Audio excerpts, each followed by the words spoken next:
Bonjour, les journaux de la foire. Fanny, bienvenue chez nous. Merci. Je suis finalement contente d'avoir avec nous une historienne, en fait, une passionnée. Une passionnée dans quel domaine? Oui, la céramique. Comment t'es arrivée dans ce métier, dans cette... C'est tout simplement ma mère. Ma mère qui a été une grande spécialiste et qui a été malheureusement qui est disparue il y a 10 ans. C'est elle qui nous a donné le goût à ma famille et moi, donc mon frère, ma nièce et moi-même, chacun dans notre discipline. Et bien moi j'ai gardé sa discipline, hein, c'est-à-dire notamment la faïence, bon, un petit peu de porcelaine, mais tout ce qui est céramique de collection, avec en particulier les manufactures européennes. Quel a été ton véritable parcours pour en arriver cette érudition? Non, cette érudition, non, on en apprend tous les jours. Hein. Non, moi j'ai voulu justement me démarquer et faire autre chose, donc j'ai fait 15 ans d'immobilier avant de revenir à 30 ans. C'était tellement intéressant et puis il fallait aussi que je puisse faire mes preuves. Et donc j'ai repris quelques cours pour être quand même diplômée, puisque c'est pas directement qui m'a appris des choses, bien qu'elle ait été professeure. Comme j'ai baigné dedans, je l'ai écouté, évidemment, quelque chose qui en a ressurgi, mais il a fallu que je sois quand même diplômée de l'autre côté. Et vraiment pour travailler et monter ma société très rapidement. Et puis après, quand la maladie est arrivée, malheureusement, elle est restée un petit peu avec moi. Et puis ensuite, il y a quelques salons que je fais avec mon frère et ma nièce, puisqu'on trouve que c'est plutôt sympathique de faire un grand stand, notamment à Chatou, où on met donc les trois disciplines, donc ma nièce les éventails, mon frère est spécialisé en armentienne en peinture et en bois doré, et on trouve que ça fait quand même une bonne collaboration. Cette foire, qu'est-ce qu'elle représente pour toi? Moi j'ai toujours connu Chatou, d'ailleurs c'est autrefois la foire de la Bastille, une foire qui était très intéressante parce qu'on pouvait trouver de la pièce de collection à la petite brocante, donc le spectre était très large, et donc la seule réminiscence, si j'ose dire, qui puisse se faire maintenant, c'est à Chatou, sur l'île des Impressionnistes.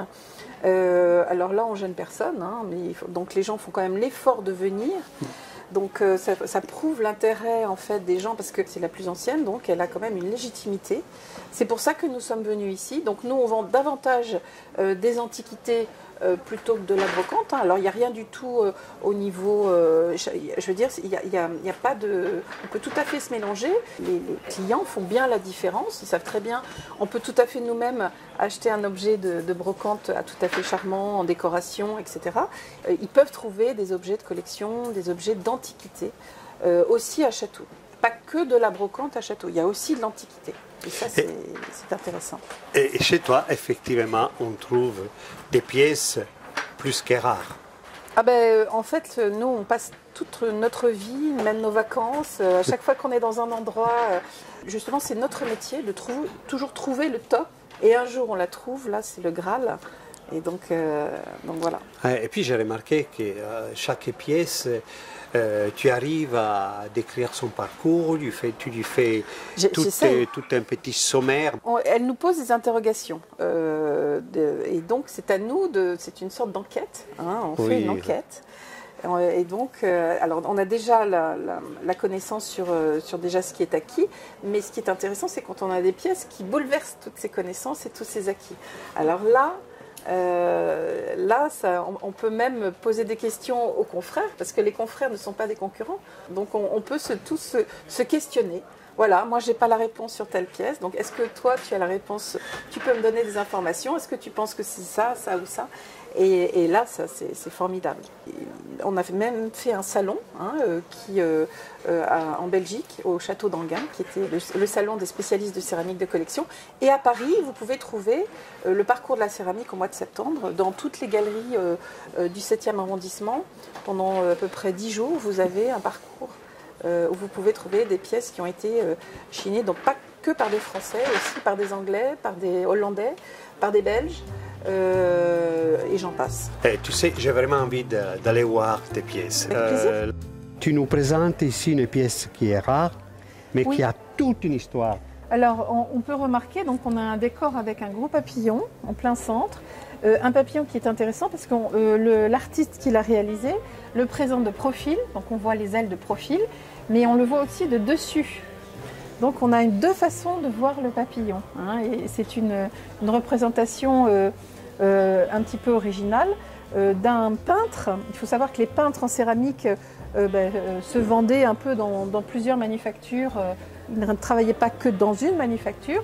Et donc là, on a exactement l'exemple de ce décor qui a été fait également à Bordeaux, dans la collection d'exception des céramiques du château du musée de Saumur. C'est un livre qui a été fait avec la collaboration de Madame Allais et de Madame Laossois. Donc Madame Allais étant l'ancienne conservatrice du musée de Sèvres. L'intérêt de cette collection du musée de Saumur, c'est qu'elle est très éclectique dans toutes les manufactures du 18e, Nevers, Rouen, Delft et j'en passe. Donc là, c'est vraiment un livre très intéressant. Et on retrouve donc certaines pièces que j'ai moi ici sur le stand.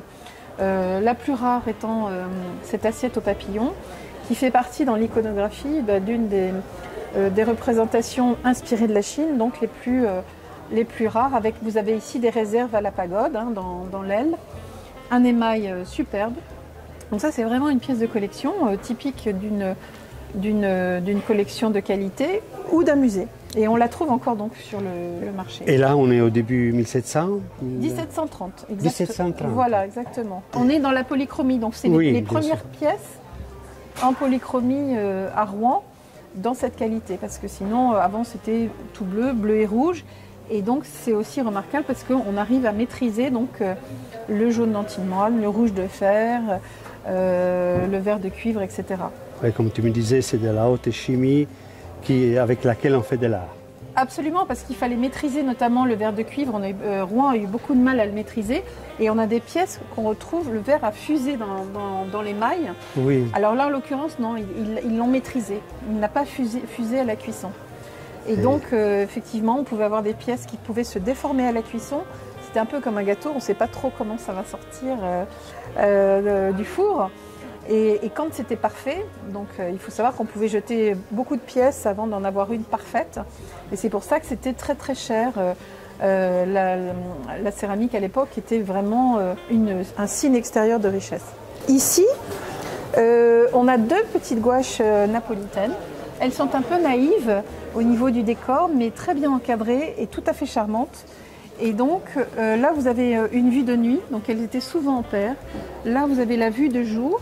Et donc ça, c'est l'éruption de 1839, avec la transparence dans l'eau. Et donc voilà, ça c'est typique de la production napolitaine, donc, qui faisait partie du Grand Tour. Hein, je pense que ça vous parle, hein, ce genre oui, un petit peu. Voilà. Et alors ici, en revanche, vous avez donc une gouache avec les scènes de la vie quotidienne. À Marinella, oui. Voilà, qui sont beaucoup plus détaillées. Si vous avez la possibilité de regarder un petit peu comme dans les scènes de Joseph Vernet dans ses tableaux, toutes les scènes de la vie quotidienne avec les marchands, le commerce, les militaires, les belles dames, les gens dans les calèches. Et c'est un peu les Champs-Élysées de Naples. La baie du port. Hein. Voilà. Ça a légèrement changé depuis. Hein. Oui, je sais. Mais c'est magnifique. Ça, voilà. C'est un très joli gouache. Oui, mais il y a plein de gaieté, il y a de la, il y a la vie. Moi, j'aime beaucoup ça. Il y a une force du côté et la lumière. Voilà. La lumière du sud qui ressort.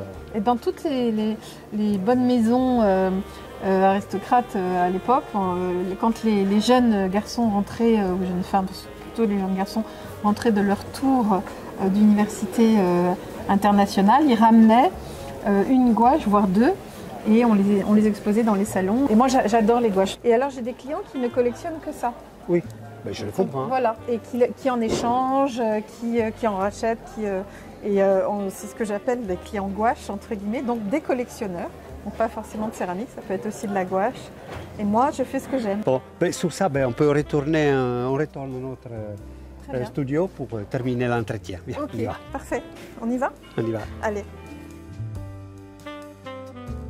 Je voudrais profiter de l'occasion d'avoir ici pour que tu puisses éventuellement nous raconter quelques petites anecdotes qui t'est arrivées. La première qui m'a beaucoup impressionnée, c'était en fait quand je faisais la Biennale, j'ai rencontré M. Jourdan Barry, qui était un grand mécène et qui a donné la majorité de la collection du musée de céramique, en fait, de Moustier-Sainte-Marie, dans le sud. C'était un grand monsieur. J'ai eu l'occasion de le rencontrer parce que je lui ai vendu une pièce, une plaque en faïence, donc d'époque Louis XV. Et j'étais très fière après de l'avoir au musée de Moustier-Sainte-Marie. Voilà. Ce monsieur n'existe plus, malheureusement il est décédé. Ça a été une personne très importante pour tout ce qui est céramique et je suis très contente de l'avoir connu. Donc ça Voilà. c'est une des premières...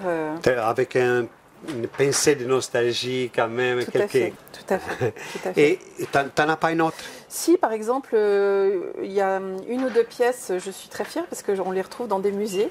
Alors, notamment une qu'on retrouve à New York, à la Frick Collection. Donc, quand je pense que je l'avais trouvée à Toulouse, dans une petite échoppe, il y a de ça 25 ans ou 30 ans. Donc, maintenant, je suis très fière. J'ai eu la surprise de la retrouver dans les masterpieces de la Frick Collection à New York. Et la seconde, qui est partie à Marseille. Donc au musée de Marseille. Ces pièces, tu les avais trouvées où? Ah ben je les ai trouvées. La première, je l'ai trouvée chez un antiquaire de Toulouse, tout simplement, qui savait absolument pas ce que c'était. Donc moi je lui ai acheté le prix qu'il en demandait et puis après voilà. Donc c'est là où la connaissance paye. C'est là où, quand on trouve quelque chose et on arrive ensuite à pouvoir le transmettre et à pouvoir découvrir à quoi ça servait, qui l'avait fait, quelle manufacture, quel décor et pourquoi. Et là, d'un seul coup, un monde s'ouvre à vous. Et j'aimerais bien terminer cette émission avec quelque chose qui fait partie de ton être et ton expérience. Je vous laisse terminer l'émission avec Fanny. Fanny, c'est à toi. Que dire? Simplement, je pense que la prière de l'antiquaire, c'est quelque chose qui m'a toujours guidée. C'est-à-dire, Seigneur, donnez du goût à ceux qui ont de l'argent et de l'argent à ceux qui ont du goût. Et j'ajouterai de la culture.